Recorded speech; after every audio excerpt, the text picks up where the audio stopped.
Welcome back to the channel. Today we are looking at the update 1.3.0 patch notes. If you don't know what I look like, if you're new around here, this is me and my gorgeous beautiful face and my weird shaped head. But I want to just talk about these patch notes, but briefly, if you see any mess in the background, it's because I'm going on holiday. And this is all my holiday stuff ready to be packed.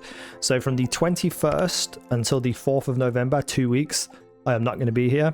I'm going to try and make some videos to go up while I'm on holiday, but realistically probably won't be. I just want a nice little break away from everything. So there'll be a couple of videos before I go on holiday, and then when I come back, hopefully there's going to be a whole bunch of brand new stuff for me to do on this game and make videos on, because honestly videos are a bit scarce now. I've done a lot of the tips and tricks and guides.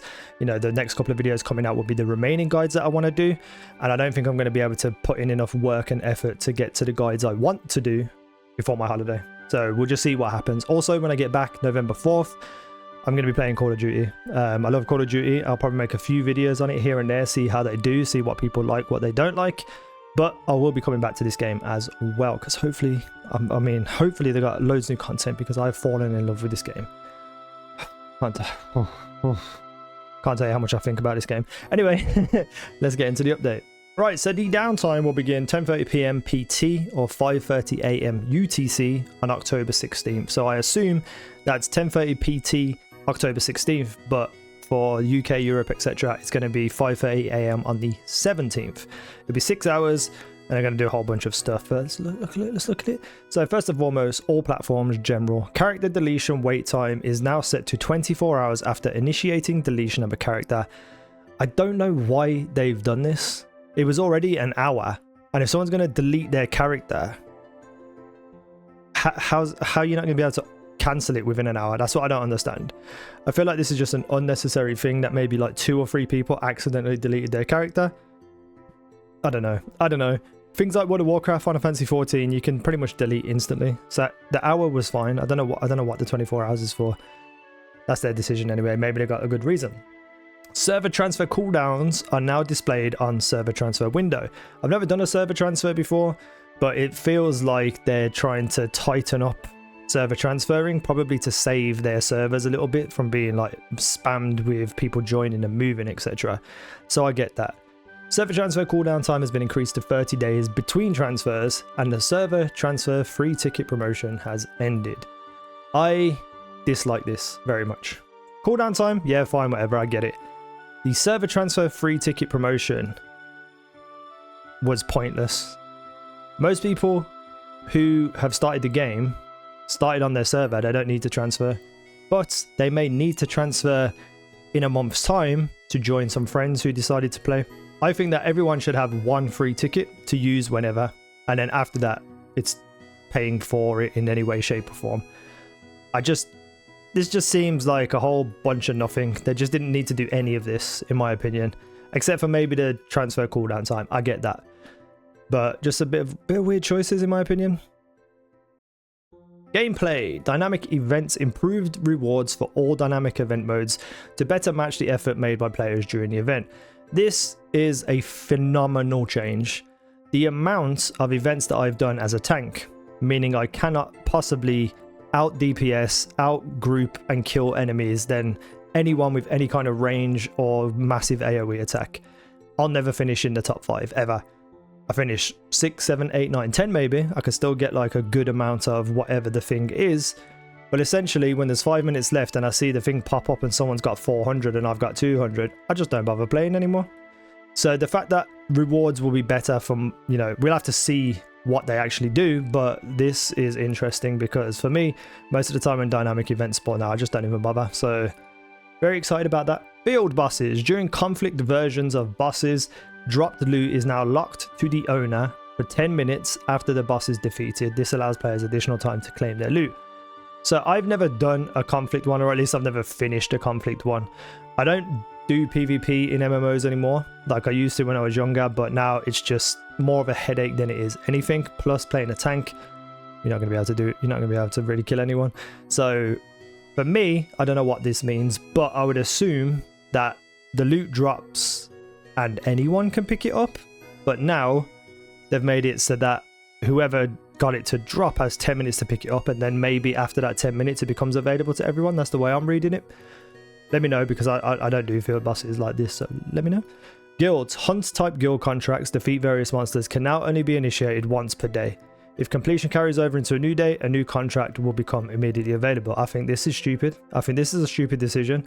I want to get my guild contracts done as soon as possible within the week. I could do 2 of these a day with my little guild. Now I have to wait and do 1 every day. So the guild contract requirement right now is 5 out of 5 for the weekly mission, which means essentially we're going to have to do 1 every single day instead of just spamming it all out in a couple of days. Don't like this change. Guilds. When leaders leave a guild, leadership reassignment now checks in order of highest available guild rank, guild contribution, longest membership time. Sure. Okay. Quests. The terrific trio of Carmine Forest corrected the map indicators for the quest area. I don't even remember doing this, but great. You know, we always like to see improvements in that way. Arena. Players can no longer rejoin completed arena matches. Don't even know why you would want to. Is it because you might leave and then want to re-queue, and instead of going into the same match again, they've now made it so you go into a new match? Again, haven't done arenas yet. I am planning on doing arenas though. Crafting. Adjusted the crafting materials for the rare blank lithograph recipes. These no longer differentiate, that's a hard word to say, between epic and precious enchanted ink, and simply use enchanted ink as a material, renamed to precious enchanted ink. So what I believe is that the rare blank lithograph didn't have the enchanted ink that was blue in the game, so now they've made it so that the enchanted ink that you get in general, the purple one, will work for everything. So now we'll be able to craft blues, which is fantastic. So massive, huge improvement. One of the things that they should have done, well, I guess this is as early as they possibly could, but you know, for the most part, pretty good decision. So fishing. Improved the hook animation while fishing. Absolutely agree with this one. It's so hard to see. You have to follow the fish and see when it's about to grab on and then be able to hopefully hook it. So I'm very interested in that. Customization. Adjusted some character customization options to keep eyes safely behind eyelids. Never had this issue, but I'm assuming it's just like a graphical thing. And then some tutorial stuff so you don't get stuck. Dungeons. A new matchmaking option will allow players to join a randomized dungeon from all available options and more easily fill groups. Players could previously only queue for specific dungeons. It's a welcomed addition, but I don't think it's that necessary. I think people would rather queue for a specific dungeon, especially in this time of how long the game's been out, because most people are going to be around a certain level to do a certain thing. So it would be easier to just queue for a specific one. I hope you can still do that, but you know, it is what it is. Increase the bonus HP and damage buff applied when matchmaking dungeon groups from 5% to 10%. Never really had a problem feeling like I was too weak in a dungeon, but I'll take the extra stuff, you know, makes it a bit easier, but hopefully not too easy. Adjusted matchmaking logic to attempt to form groups of similar power progression more consistently. What they need to do is make it so it's more consistently available to, ironically, tanks. The amount of party board things I've tried to join as a tank, where they've literally said, tank needed, tank needed, tank needed, and I tried to join, and then they deny me, just seems weird and odd and out of there. So unless I make a group myself for a tank, I can rarely get into groups, which is absolutely insane because that's not the typical MMO experience. So yeah, it's all welcomed at the end of the day. Party members can no longer be kicked from the party during active boss encounters. A friend of mine actually went through this the other day while he was two-manning a boss because everyone else died. He got kicked out. So yeah, this should always be a thing in every game like this. Like, there's no excuse not to have that in from the start of the game. These are all just some tooltip stuff, UI stuff, that's fine. Down here, guild contracts. Time to next contract now displays more reliably after completing guild contracts. Never really noticed anything, to be honest. Fixes to UI in the Amatoi morph menus.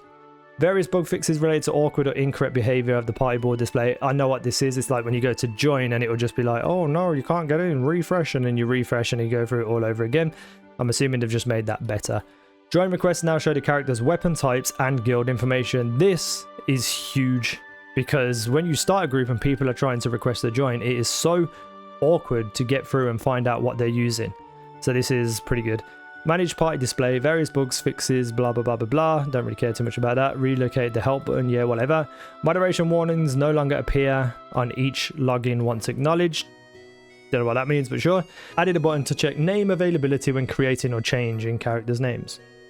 I mean, you can just type in the name and press enter and it tells you. So, you know, I guess that's a bit better, but you know.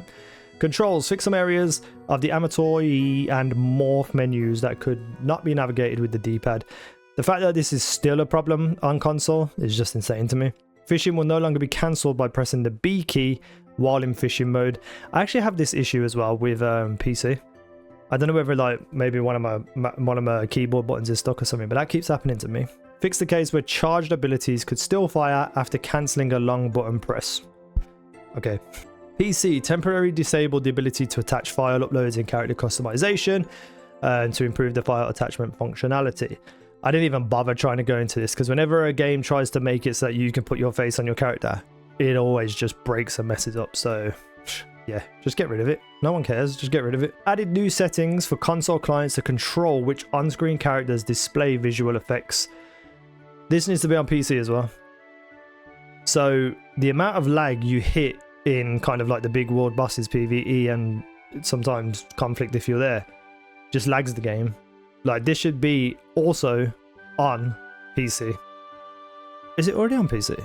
I don't think it is, but you know, it should be an option anyway, just off the board for every game ever. This should always be in a game.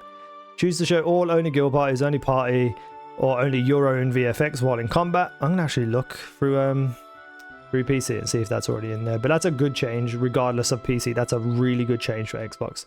Fix the case where players were unable to close the QR code pop-up. That pop-up is so annoying even on PC. Improve the quality of some tutorial textures. Sure. Demon's Quest, fix an issue that prevented quest progression. And then PlayStation 5 only servers, party matchmaking now only form parties with other players from PlayStation only servers. Okay, and that's the update. You know, some kind of pointless updates in my opinion, but I guess they've got a reason for doing them. A lot of really good choices, especially the dynamic events for me personally, and just a whole bunch of other stuff there that we already read out. Pretty good update, to be honest. I'm very, very impressed with how quick they are at getting on their game and making it better. So let me know what you're thinking down below in the comment section. Thank you for watching. I've been Easy. Now you guys have been awesome.